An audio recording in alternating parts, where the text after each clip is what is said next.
Nicolas Sarkozy, un nom qui résonnait autrefois comme un tonnerre dans le ciel politique de la France du XXIe siècle. Un homme petit, nerveux, au regard vif et au sourire confiant. Pour beaucoup, il incarnait la modernité, la rupture, l'énergie d'un pays prêt à tourner la page. En 2007, il atteint le sommet, président de la République française. Et, sans doute, à cet instant précis, il crut lui-même qu'il allait écrire sa propre légende. Mais 10 ans plus tard, ce même nom revint sur toutes les unes pour d'autres raisons. Nicolas Sarkozy condamné à la prison ferme. De chef d'État, il devint accusé. Des applaudissements, il ne resta plus que le bruit sec du marteau du juge. L'image de cet ancien président, tête baissée, franchissant la porte du tribunal, marqua à jamais la mémoire collective. Un symbole de chute, de pouvoir brisé. Pourtant, derrière cette image publique, se cache une autre histoire, silencieuse, douloureuse, presque effacée. Celle de ses enfants. Pierre, Jean, Louis et Julia. 4 destins, 4 chemins différents, mais un même héritage, le poids d'un nom devenu fardeau. Ils ont grandi sous les projecteurs, puis ont dû apprendre à vivre dans l'ombre des scandales. Ils n'ont rien commis, mais ils ont été jugés. Pas par la justice, mais par le regard du public. À Paris, chaque fois que le nom Sarkozy apparaît sur un écran, la même question revient. Les enfants, qu'est-ce qu'ils sont devenus? Certains se sont effacés. D'autres ont tenté de reconstruire. D'autres encore cherchent à redonner un peu de lumière à ce nom terni, car l'histoire qui suit n'est pas seulement celle d'un président déchu, c'est celle de ses enfants, forcés de grandir au milieu des ruines d'un empire politique. Une histoire de gloire, de honte et de résilience. Ils ont grandi dans l'ombre d'un homme d'État et dans la lumière du scandale. Ils ont grandi dans l'ombre du pouvoir et sous l'éclat cruel de la curiosité publique. Pour comprendre ce qui est arrivé aux enfants de Nicolas Sarkozy, il faut d'abord plonger dans l'univers familial de l'ancien président. Un univers complexe, éclaté, où derrière le vernis du pouvoir se cachent des fractures silencieuses. Nicolas Sarkozy s'est marié 3 fois, et chaque union correspond à une période clé de son ascension puis de sa chute. De Marie-Dominique Cuglioli, sa première épouse, à Cécilia Attias, puis à Carla Bruni, chacune de ces femmes a laissé une empreinte forte sur l'histoire politique de la France, mais surtout sur la vie et la sensibilité de leurs enfants. Pierre Sarkozy, l'aîné, né en 1985, est le fils de Marie-Dominique Cuglioli. Il grandit alors que son père gravit les marches du pouvoir, de maire de Neuilly-sur-Seine à ministre de l'Intérieur. Pierre ne choisit pas la politique, il choisit la musique. Sous le pseudonyme Mosé, il devient producteur pour plusieurs artistes de rap français, collaborant notamment avec Booba et La Fouine. Mais le nom Sarkozy ne l'a jamais vraiment quitté. Un nom qui ouvre des portes, mais qui suscite aussi la méfiance. Un privilège et une malédiction. Jean Sarkozy, né en 1986, également fils de Marie-Dominique, suit quant à lui la voie paternelle. Très jeune, il entre en politique et incarne l'image du fils du président, promis à un grand avenir. Mais sa nomination à seulement 23 ans, à la tête de l'EHPAD, l'organisme qui gère le quartier d'affaires de la Défense, provoque une tempête médiatique. La presse parle alors de népotisme, de fils à papa. Jean devient le symbole d'une génération rejetée pour ce qu'elle représente, plus que pour ce qu'elle fait. Il comprendra vite qu'en France, porter le nom Sarkozy peut autant élever que détruire. Après son divorce avec Marie-Dominique, Nicolas Sarkozy épouse Cécilia Siganer-Albéniz, son ancienne collaboratrice et grande passion. De cette union naît Louis Sarkozy, en 1997. Louis grandit au cœur du pouvoir, entre les salons de l'Élysée et les flashs des photographes. Mais quand ses parents se séparent, il bascule entre deux mondes, Paris et New York, politique et introspection. Contrairement à son père et à ses demi-frères, Louis ne cherche pas à conquérir, mais à comprendre. Philosophie, religion, écriture, il veut trouver une vérité loin du bruit du pouvoir. Enfin, vient Giulia Sarkozy, née en 2011 de l'union avec Carla Bruni, chanteuse et ancienne mannequin. Elle voit le jour à une époque où l'image de son père est encore éclatante, mais déjà fragilisée par les affaires judiciaires. Carla Bruni la protège farouchement des médias, offrant à Giulia une enfance la plus normale possible, à l'abri des projecteurs. Pour beaucoup, elle symbolise la renaissance, l'espoir d'un nom que les scandales ont terni. Vue de l'extérieur, la famille Sarkozy ressemble à une mosaïque éclatée. Des femmes fortes, des enfants aux trajectoires opposées, et, en son centre, un père que l'on aime autant qu'on le juge. Et c'est à travers eux, Pierre, Jean, Louis et Giulia, que se dessine la suite de cette histoire, celle de 4 destins confrontés à l'héritage d'un empire effondré. À partir de 2014, les nuages s'amoncellent au-dessus de la tête de Nicolas Sarkozy. Les enquêtes s'enchaînent.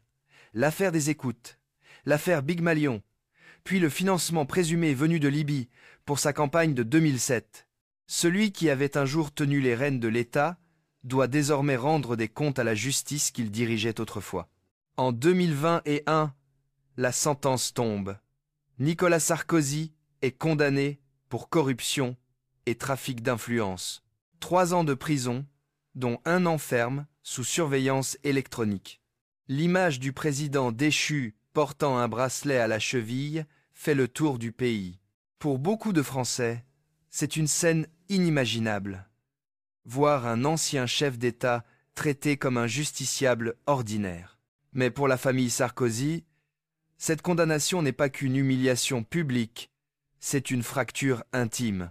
Pierre, l'aîné discret, se retire encore davantage. Producteur respecté dans le monde du rap sous le nom de Moseille, il voit soudain son nom devenir lourd à porter. Certains collaborateurs prennent leur distance. Les médias le sollicitent pour de mauvaises raisons. Alors, il se tait. La musique, qui avait été un refuge, devient un silence. Jean, lui, voit s'éteindre définitivement ses rêves politiques. Celui qu'on appelait autrefois le dauphin de Neuilly comprend que plus aucune carrière n'est possible avec un nom désormais synonyme de scandale. Il quitte la vie publique, se consacre à sa famille, à ses enfants et à une existence paisible, loin des caméras. Le fils du président devient simplement un père de famille parmi d'autres. Louis, le cadet né de l'union avec Cécilia, fait face à la cruauté d'Internet. Sur les réseaux, il est moqué, insulté, jugé pour un crime qu'il n'a pas commis. Mais il répond avec calme et intelligence. L'homme ne se définit pas par son nom, mais par la manière dont il affronte ses fautes. Cette phrase, écrite dans un de ses essais, résume la quête d'un jeune homme qui tente de se libérer d'un héritage trop lourd. Quant à Giulia, la Benjamine, elle n'a que 10 ans quand la condamnation de son père fait la une des journaux. Carla Bruni, protectrice, veille à lui offrir une bulle de normalité. École, musique, jeux d'enfants. Mais, un jour, elle comprendra que le nom qu'elle porte, si prestigieux soit-il, est aussi une promesse et un fardeau. L'affaire Sarkozy n'a pas condamné qu'un homme politique. Elle a ébranlé une famille entière, forcée de se redéfinir hors du pouvoir. Car après le verdict, il ne restait plus ni gloire, ni privilège, seulement des êtres humains essayant de survivre à la tempête appelée justice française. Parmi les 4 enfants de Nicolas Sarkozy, Pierre est sans doute le plus discret sur le plan politique, mais aussi le plus singulier dans son univers artistique.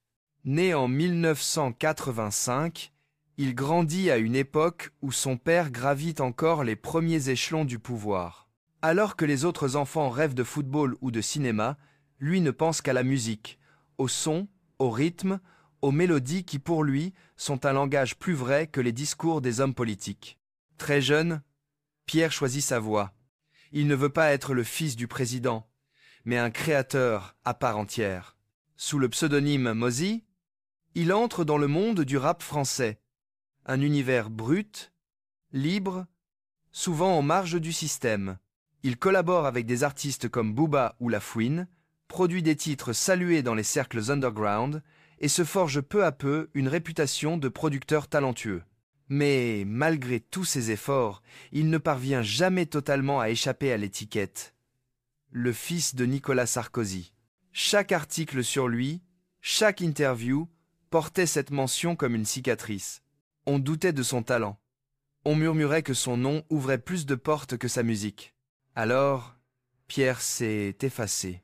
Il a cessé de répondre aux journalistes, refusé les plateaux télé et préféré les studios sombres où seuls comptent les sons. Il aurait confié un jour à un proche: « La musique est le seul endroit où je peux être moi-même sans avoir à me justifier. » En 2012, lors d'un concert en Ukraine, Pierre s'effondre soudainement sur scène. Les titres fleurissent dans la presse. Le fils de Sarkozy, hospitalisé à Odessa. Peu importe sa carrière, peu importe sa passion, le nom de son père revient toujours en première ligne. L'incident le blesse profondément. Il comprend alors qu'il ne pourra jamais exister, aux yeux du public, sans cette filiation encombrante. Après la condamnation de Nicolas Sarkozy en 2021, Pierre disparaît presque complètement de la scène musicale. Plus de réseaux sociaux, plus de nouveaux projets, plus de collaborations visibles. Certains de ses amis affirment qu'il continue à composer, mais seulement pour lui, non pas par manque d'inspiration, mais parce qu'il veut retrouver le silence. Ce silence qu'aucun scandale ne peut troubler. Pierre Sarkozy, l'aîné du clan, celui qui avait transformé le bruit en art, a fini par choisir l'effacement comme acte de résistance. Car parfois, dans le vacarme d'un monde obsédé par les noms et la gloire, le silence est la forme la plus pure de liberté.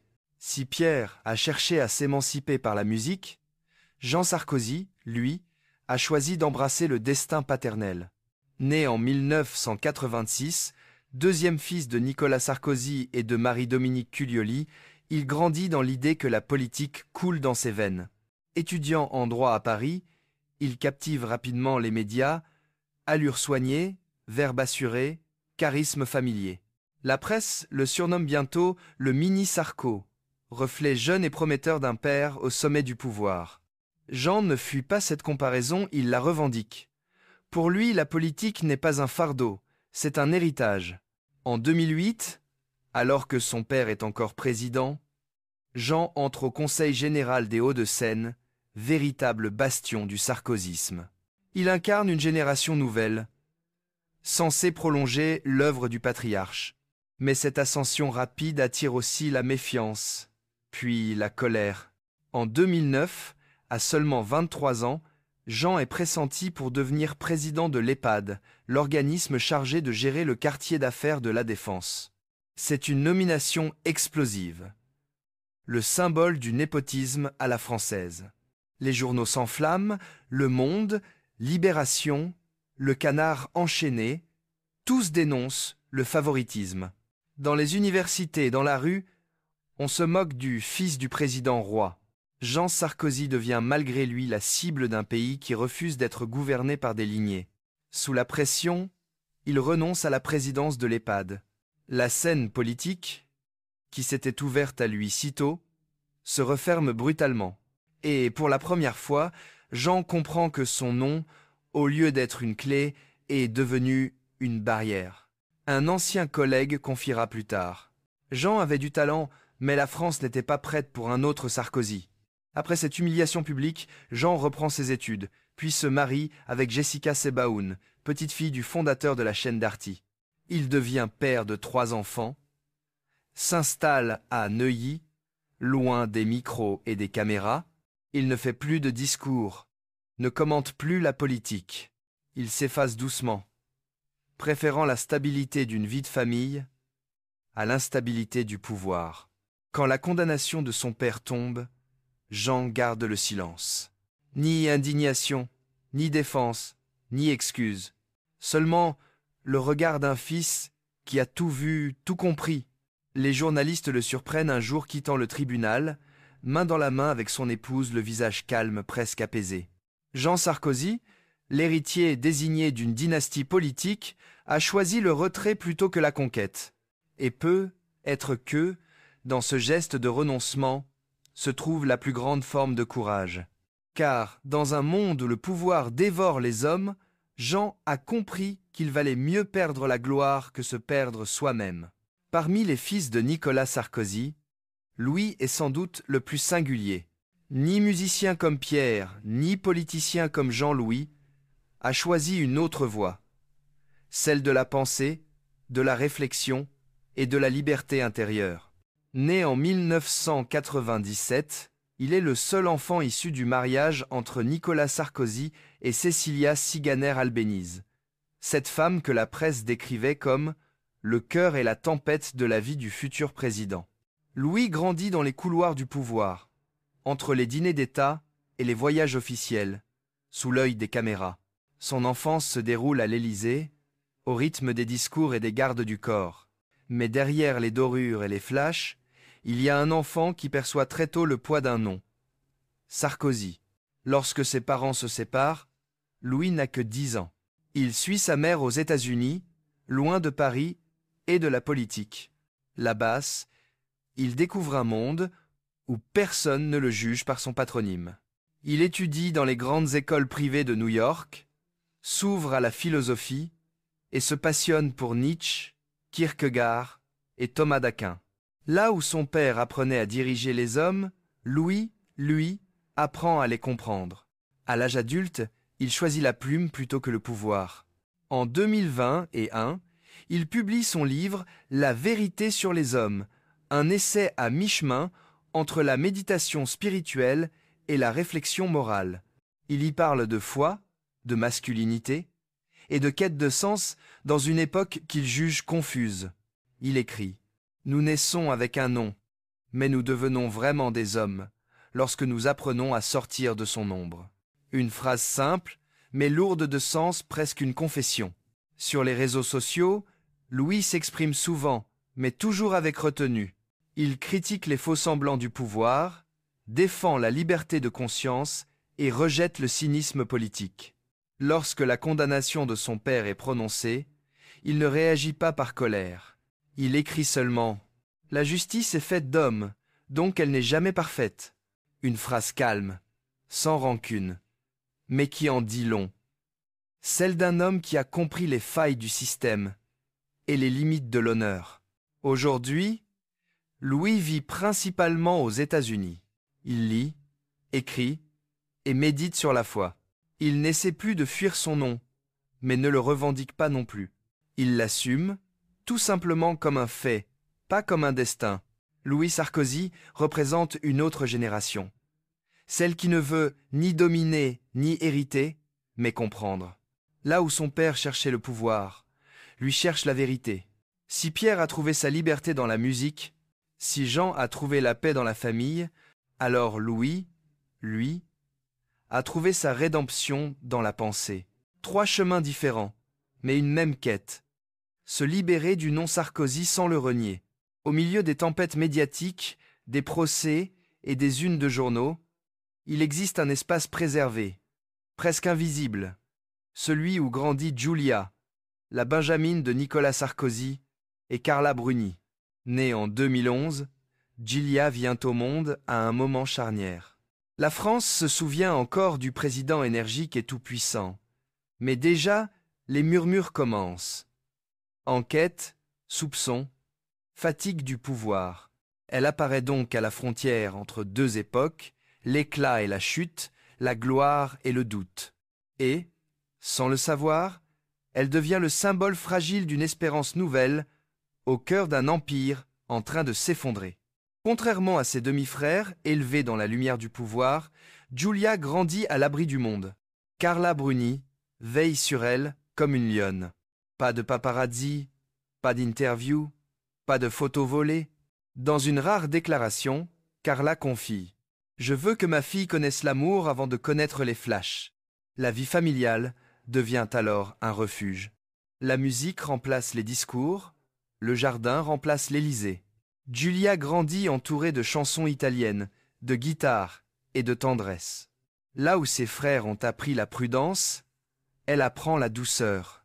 Lorsque la condamnation de Nicolas Sarkozy est annoncée, Giulia n'a que 10 ans.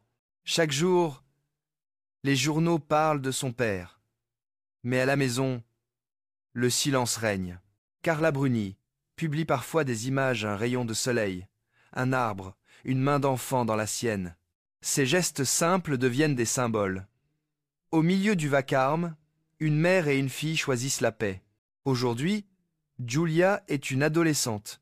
Elle parle couramment 3 langues, le français, l'italien et l'anglais, et fréquente une école internationale. Ceux qui la connaissent disent qu'elle a l'oreille musicale et un goût prononcé pour le dessin.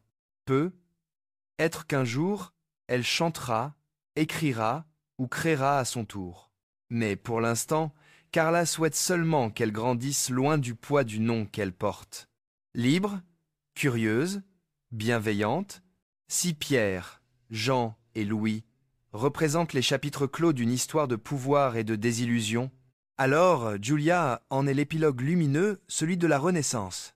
Elle porte l'héritage de son père, la grâce de sa mère, et un avenir encore intact. Un avenir qui, être, réconciliera le nom Sarkozy avec la lumière. Être qu'un jour, c'est elle qui réconciliera ce nom avec l'avenir. Être qu'un jour, ce sera elle, l'enfant du calme après la tempête. Au bout du compte, l'histoire des enfants de Nicolas Sarkozy n'est pas seulement celle d'une famille brisée par la lumière du pouvoir. C'est aussi une parabole sur ce que le pouvoir fait aux hommes et à ceux qui portent leur nom. Pierre, Jean, Louis, Giulia.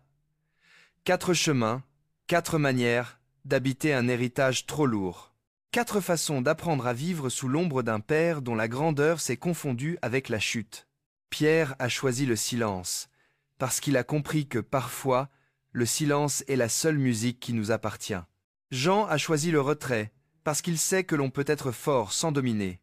Louis a choisi la pensée, pour transformer la honte en sagesse.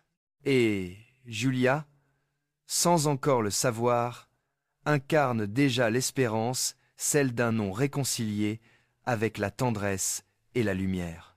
Nicolas Sarkozy croyait que son héritage serait fait de réformes, de discours et de pouvoir.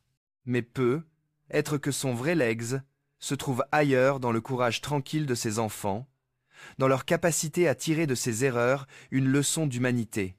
Car le pouvoir passe, la gloire s'efface.